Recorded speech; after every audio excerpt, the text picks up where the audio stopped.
Peppa. Mina olen põrsas Peppa ja see on minu väike vend Põssa Priidik. See on Otsu emme ja see on Otsu issi. Peppa. Poni Pedrol on köha. Täna on lapsed mängurühmas. Peppal ja tal sõpradel on laulutund. Preelikukul oli nuku. Vabandust, preelikasell.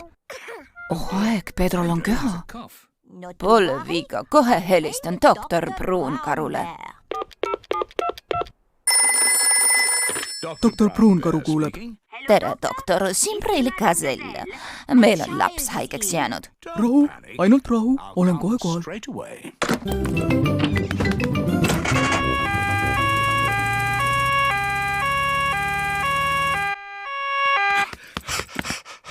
Mis siis muret teeb?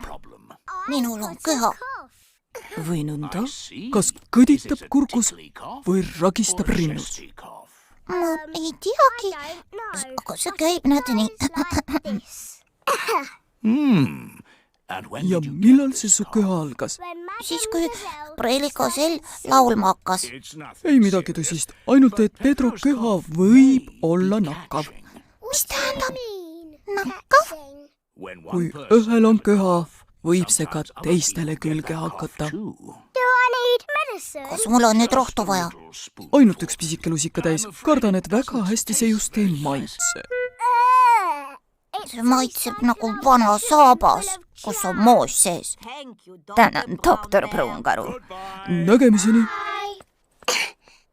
Nii ma arvasingi, Pedro köha ongi nakkav. Koer Kusti ja lambadal Leenu ongi Pedrolt köha saanud.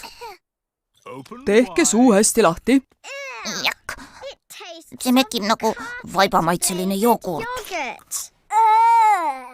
See on nagu lillemoitseline. tublid, et oma rohu ilusti ära võtsite. Kas teie ka vahel haigeks jääte, doktor Pruunkaru? Ei, Peppa, mina pole kunagi haige, mina söön iga päev ühe õuna. Nägemiseni. Head aega. Käes on koju mineku aeg ja vanemad tulevad lastele järele. Emme, issi, mul köha. Doktor Pruunkaru käis siin ja andis meile jubeda maitsega rohtu. Preelikasell, kas te võiksite nüüd meile laulda? Aga muidugi, Peppa. Preelikukul oli nuku, kes kord...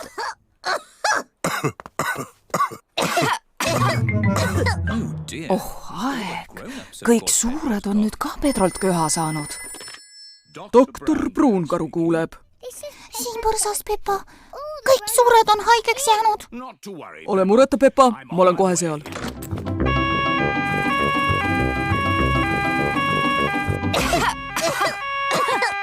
Tere õhtust!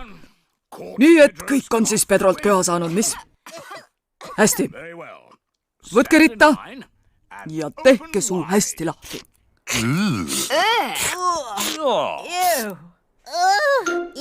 Maitseb nagu munakreem vanade sokkidega. Suur tänu, et meie eest hoolitsesite, doktor Pruunkaru.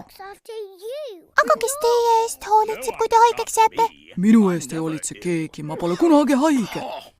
Oh aeg, doktor Pruunkaru on Pedrolt ka köha saanud. Olge mureta, nägemist. Head aega. Vaene doktor Pruunkaru, ta on haige ja keegi ei hoolitse tema eest.